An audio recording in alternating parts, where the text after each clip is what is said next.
I'm concerned that our increasing fractious political process, particularly with respect to federal spending, is threatening our ability to properly defend our nation, both in the short term and especially in the long term. The failure to address our long-term fiscal situation has increased the national debt to over $20 trillion and growing. This situation is unsustainable, as I think we all know, and represents a dire threat to our economic and national security. Former Chairman of the Joint Chiefs of Staff, Mike Mullen, first identified the national debt as the greatest threat to our national security. Director of National Intelligence Dan Coats calling the national debt, quote, our greatest national security threat and urging Congress to address it. Here to discuss, Rebeccah Heinrichs, senior fellow at the Hudson Institute. Rebeccah, we've heard this sort of thing before, but to hear it today, particularly in a day after a budget is released that we're going to see a massive increase in that federal debt, it's not fractious anymore. There's no political infighting. Everyone agrees, in Congress at least, hey, let's spend all the money. Is there some validity to this? Absolutely, I think there's some validity to it. But, what just happened was we had these, continuous threats about government shutdowns and these continuing resolutions that were just very short-term, spending solutions to keep the government open.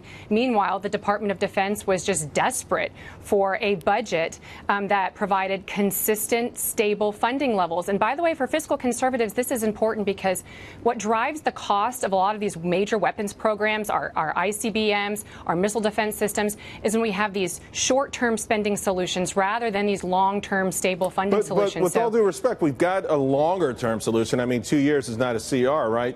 But they're going to just blow up the debt, and it's just going to go through the roof. So that $20.6 trillion continues to go up in a higher interest rate environment. I guess because we've never been here before, when the eventual meltdown comes, that will impact our national security. Though that's what I'm concerned about.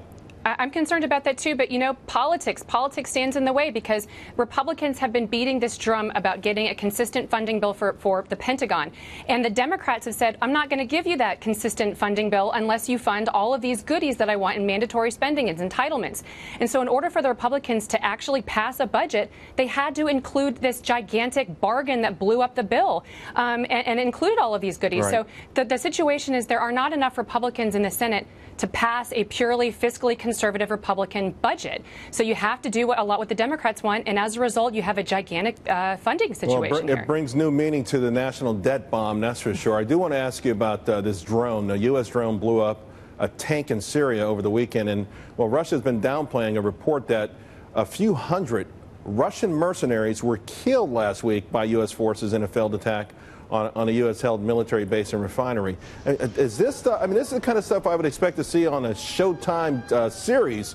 It's hard to believe this is actually going up to 200 mercenaries. What's going on?